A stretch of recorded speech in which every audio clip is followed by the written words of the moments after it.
In this video, I will show you how to fix no service SIM card problem on Android.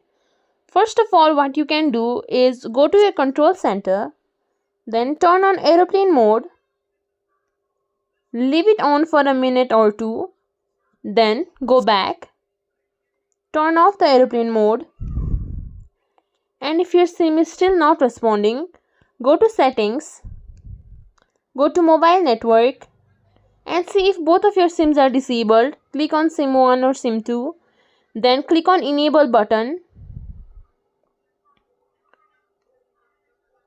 Then your SIM will be enabled, and if it is still not working, what you can do is scroll to the end of the setting menu. There you will find system and update. Click on it. Then go to backup and reset. Then click on reset phone. Here you will find reset network, Bluetooth and setting. Click on it, verify your identity and reset your phone. After that, one last thing that you can do is try restarting your device and your problem should be solved now. If you think this video was helpful, please like, share, subscribe to our channel and leave us a comment down below. Thank you.